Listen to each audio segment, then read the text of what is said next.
Hello students, welcome once again to my channel Krishna Singh Dev. तो यहाँ हम मिल रहे हैं क्लास 12 और सीबीएसई एंड आईएससी स्टूडेंट्स के लिए। एंड हम लोगों का चैप्टर चल रहा है रेशियो एनालिसिस। इसके पहले के दो वीडियोस में हम लोगों ने, दो या तीन मुझे याद नहीं है, प्लेलिस्ट बनी हुई है स्टूडेंट, जो कि आई बटन में दिया हुआ है, रेशियो एनालिसिस। हम लोगों ने काफी सारे क्वेश्चन कर लिए थे लिक्विडिटी रेशियोज के, जिसमें कि current ratio and quick ratio आते हैं।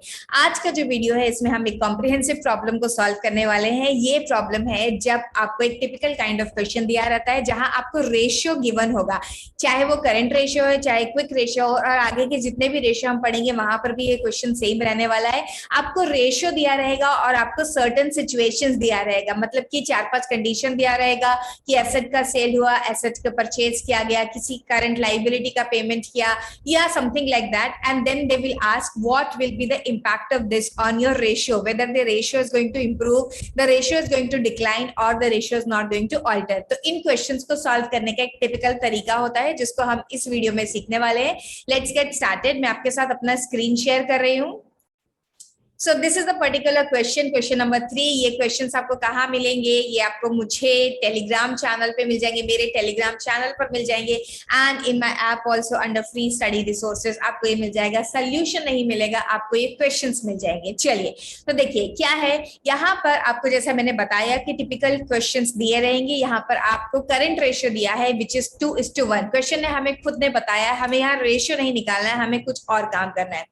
Giving reasons which of the following transaction will improve, reduce और not alter the current ratio. ठीक है, आपको ये रेशियो में क्या चेंजेस आएंगे, अकॉर्डिंगली आपको ये काम करना है यहाँ पर। ठीक है, चलिए तो हम देखते हैं। सबसे पहले हमारे पास है repayment of current liability. Step number 1 ऐसे क्वेश्चंस की होने वाली है। आपको जो भी रेशियो दिया रहेगा, जैसे यहाँ पर दिया हुआ है 2:1 का रेशियो, तो मैं एक कोई भी नंबर अज्यूम कर लूंगी जिससे 2:1 का रेशियो निकल सकता है। It can be 2000 divided by 1000, it can be 20,000 divided by 10,000, 2 lakh divided by 1 lakh, or any amount which you feel. Okay, तो मैं एक अमाउंट ले लेती हूँ 20,000 divided by 10,000। ठीक है, मैंने अज्यूम कर लिया मेरी करंट एसेट्स है 20,000 और मेरी करंट लाइबिलिटी जो है वो है 10,000 रुपीज के। ऐसा कोई भी फिगर आपको अज्यूम कर लेना है।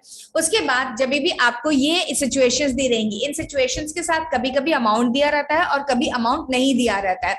तो depending on the amount also you can decide whether your ratio you are taking to 20,000 और 2 लाख, बिकॉज कई बार यहाँ पे जैसे 1 लाख का अमाउंट दे दिया, देन इन दैट केस 20,000 नहीं ले सकते, आप थोड़ा बड़ा फिगर ले लीजिएगा। ओके, और ये जो मैं काम कर रही हूँ assuming and working on this is my rough work. Okay, जो मेरा आंसर होगा मैं यहाँ लिखूंगी। आंसर होने वाला है इम्प्रूव या डिक्लाइन इन द रेशियो और no alter in the ratio, और वो रीजंस के साथ हम लिख देंगे। ठीक है, ये जो भी हम एक्सरसाइज कर रहे हैं, this is only your rough note. Okay, not even working note, it is just your rough work. और जिन बच्चों को कैलकुलेटर अलाउड है, जैसे कि आईएससी बोर्ड के जो स्टूडेंट्स हैं उनको कैलकुलेटर अलाउड है, सीबीएसई बच्चे को कैलकुलेटर अलाउड नहीं है, तो जिन बच्चों को कैलकुलेटर अलाउड है वो क्या कर सकते हैं, वो लोग डायरेक्टली अपने कैलकुलेटर में भी इसको कर सकते हैं। जब आपने थोड़ी बहुत प्रैक्टिस कर ली है, you have become proficient of doing this kind of question, तब आप ये काम कर सकते हैं। शुरुआत से मत करिएगा। चलिए, तो पहला है रीपेमेंट ऑफ करंट लाइबिलिटी। मैं अज्यूम करती हूँ कि मैंने 5,000 रुपए की करंट लाइबिलिटी का पेमेंट कर दिया, लेट्स से क्रेडिटर्स का पेमेंट कर दिया।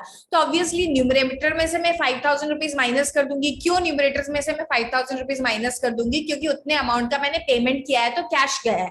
और ऐसे ही मैं डिनोमिनेटर में से भी 5,000 माइनस कर दूंगी। ओके, अब मेरा जो नया रेशियो निकलेगा वो कितना निकलेगा? वो निकलेगा 15,000 डिवाइडेड बाय 5,000। मतलब कि मेरा जो रेशियो है वो क्या हो गया? 3:1 हो गया।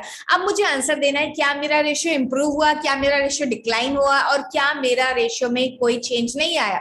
My answer is that my ratio is improved. And उसका रीजन क्या है? ये जो आपसे रीजन पूछा ना, स्टेटिंग द रीजन, तो यहाँ रीजन में आप सिंपल एक लाइन लिख देंगे, because CA and CL both have reduced. Okay, दोनों रिड्यूस हो गया। मैं पूरा सेंटेंस नहीं लिख रही हूँ, मैं बस ऐसा सबको लिख के बता रही हूँ, आपको वहां पे एक लाइन लिख के आनी है। तो बच्चों ये क्या है? This is your rough work, this is not your answer, और ये आपका आंसर है कि रेशियो इंप्रूव हो रहा है। और रीजन क्या है रेशियो इंप्रूव होने का? Current assets and current liability दोनों ही डिक्लाइन कर रही है। चलिए, तो this point A is done. अभी बी पर जाते हैं। क्या है? Purchasing goods on credit. जब भी हम गुड्स को क्रेडिट पे परचेज करते हैं, तो याद रखो जो गुड्स है वो इन्वेंट्री इन्वेंट्री है, इन्वेंट्री में ऐड होगा। और आप क्या कैश दे रहे हैं? नहीं, आप कैश नहीं दे रहे, आप क्या कर रहे हैं, आप क्रेडिट पे परचेस कर रहे हैं। इसका मतलब आपके क्रेडिटर्स जनरेट हो रहे हैं। तो यहाँ पर भी मैं अगेन 5000 का फिगर ले रही हूँ। आपका क्रेडिट साइड न्यूमरेटर में भी 5000 इंक्रीज हो गया और डिनोमिनेटर में भी 5000 इंक्रीज हो गया। क्या रीजन है 5000 इंक्रीज होने का न्यूमरेटर में? क्योंकि आपके पास इन्वेंट्री आ गई है, करंट एसेट्स होती है इन्वेंट्री, वो इंक्रीज हो गई है। और डिनोमिनेटर में इंक्रीज होने का क्या रीजन है? क्योंकि आपके पास क्या आ गए हैं, अभी क्रेडिटर्स आ गए हैं, और क्रेडिटर्स भी करंट लाइबिलिटी होते, ट्रेड टेबल के अंदर आते हैं। तो अभी मेरा रेशियो कितना हो गया? 25,000 डिवाइडेड बाय 15। 25,000 डिवाइडेड बाय 15 करेंगे तो आपका रेशियो है 1.67, 1.666 कुछ ऐसा आ रहा है। अगर आप कैलकुलेटर से कर रहे हैं तो उसको 6-7 पे राउंड ऑफ कर लेंगे। और क्या ये 2:1 से कम है या ज्यादा है? कम है, मतलब मेरा रेशियो क्या हो गया? डिक्लाइन हो गया है। और यहाँ आप रीजन क्या लिखेंगे कि आपकी current assets and current liability दोनों का इंप्रूवमेंट हो गया, दोनों इंक्रीज हो गई है, इसीलिए रेशियो डिक्लाइन कर गया। चलिए going to the third one है sale off an office equipment for ₹4,000 जिसकी बुक वैल्यू थी 5,000।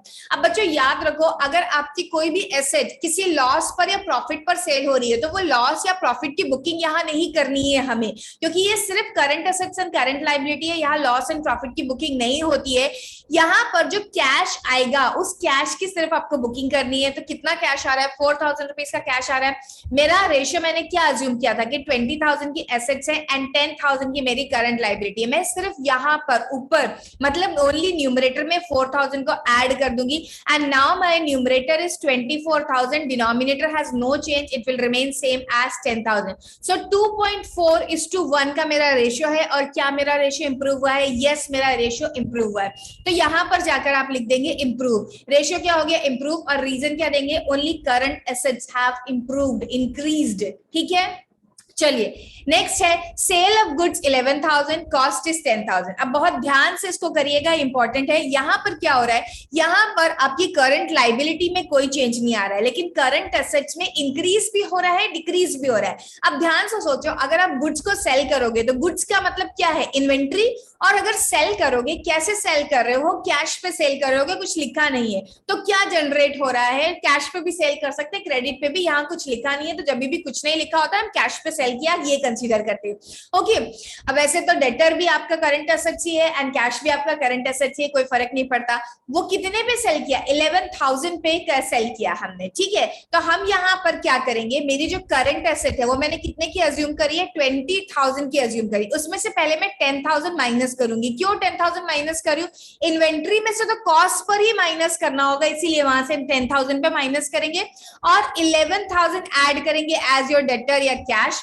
तो आपका जो नेट इफेक्ट है वो कितने का है? 1,000 का इफेक्ट है। 1,000 से आपकी करंट एसेट्स इंक्रीज हो गई। तो आपकी करंट एसेट्स क्या है? 21,000। एंड क्या कोई करंट लाइबिलिटी पे फर्क पड़ा है? नहीं। करंट लाइबिलिटी मतलब कि आपका denominator is same only, divided by 10,000। तो आपका आंसर क्या आ गया? 2.1:1। क्या मेरा रेशियो इंक्रीज हुआ है? यस, मेरा रेशियो इंक्रीज हुआ है। यहाँ पर मेरा रेशियो इंक्रीज हुआ है, मतलब कि मेरा रेशियो इंक्रीज होने का रीजन क्या है? मैं लिखूंगी करंट एसेट्स में एडिशन एंड डिलीशन दोनों हुआ है, उसकी वजह से मेरा करंट एसेट जो है वो मेरा न्यूमरेटर जो है नेट इफेक्ट 1,000 का आया है और मेरा करंट रेशियो इंप्रूव हो गया है। ठीक है, चलिए अब लास्ट वाला पॉइंट बहुत बहुत बहुत इंपॉर्टेंट है। मैं यहाँ पे 3 स्टार लगा रही हूँ, 4, 5, 6 कितने भी लगाने हैं उतने लगा लीजिए, बिकॉज ये बहुत इंपॉर्टेंट है। यहाँ पर आपका बैलेंस शीट वाला चैप्टर बहुत काम आने वाला है। जिन बच्चों ने बैलेंस शीट का चैप्टर अच्छे से नहीं पढ़ के इसको कर रहे उन्हें यहाँ दिक्कत आने वाली है। तो देखिए यहाँ क्या लिखा है? Redemption debenture. ऐसे तो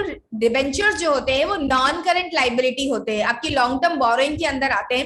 लेकिन याद रखिए जिस भी साल में डिबेंचर का रिडम्पशन ड्यू हो जाता है उस साल के लिए वो क्या बन जाता है? वो करंट लाइबिलिटी बन जाता है। जहां पर आपका करंट लाइबिलिटी का एक्सप्लेनेशन दिया हुआ है फाइनल अकाउंट ऑफ कंपनीज वाले चैप्टर में, वहां जाके इसको पढ़ लीजिए। अगर आपने फाइनल अकाउंट्स का चैप्टर नहीं किया हुआ है तो आपको क्लैरिटी मिल जाएगी कि कैसे डिबेंचर जो है in the year of maturity क्या बन जाते हैं? नॉन करंट लाइबिलिटी बन जाते हैं। जाती है, तो ये नॉन करंट लाइबिलिटी है। आप सिंपली सिर्फ ये मत सोचिए कि डिबेंचर का रिडम्पशन हो रहा है तो कैश जा रहा है और करंट एसेट्स डिक्रीज हो रही है। करंट एसेट तो डिक्रीज हो ही रही है, करंट लाइबिलिटी भी डिक्रीज हो रही है। तो यहाँ क्या होगा, लेट्स से अगेन मैं वही 5000 वाले एग्जांपल पर स्टिक करती हूँ कि मैंने 5000 रुपए की डिबेंचर्स को रिडीम किया, तो यहाँ पर 5000 रिड्यूस होगा क्योंकि कैश पेमेंट हो रहा है डिबेंचर होल्डर्स को, और यहाँ पर भी 5000 रिड्यूस होगा क्योंकि जिस साल में डिबेंचर का रिडम्पशन होता है उस साल में वो करंट लाइबिलिटी बन जाता है, तो करंट लाइबिलिटी भी रिड्यूस हो गई। तो अगेन आपका जो रेशियो है यहाँ पे 15 डिवाइडेड बाय 5 मतलब 3:1 का रेशियो बन चुका है। तो यहाँ पर भी आपका रेशियो जो है क्या हो रहा है, इंप्रूव हो रहा है। एंड रीजन क्या लिखेंगे आप इंप्रूव होने का, current assets and current liability दोनों ही आपकी डिक्लाइन कर रही है, जो कि आपने केस ए में लिखा था वही का वही यहाँ पर भी आपको रीजन लिखना है।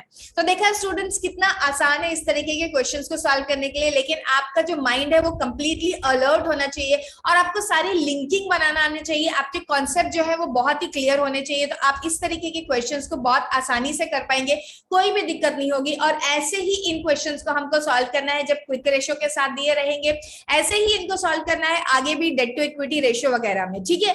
तो एक ट्रिक के साथ आप सारे क्वेश्चंस को सॉल्व कर सकते हैं। प्लीज ऐसा मन में सोच के गेस वर्क करके मत करिएगा। जो भी हमने काम किया था कि हमने 20,000 10,000 अज्यूम किया था और फिर सोल्यूशन निकाला था, वो हमारा रफ वर्क है, उसे हमें कहीं नहीं दिखाना है। That is not even your working note, उसे आप आराम से कहीं रफ में कर सकते हैं और फाइनल आंसर जो है आपका एक लाइन का, जहां पे आप रेशियो में क्या चेंज आया वो लिखेंगे और रीजन लिखेंगे।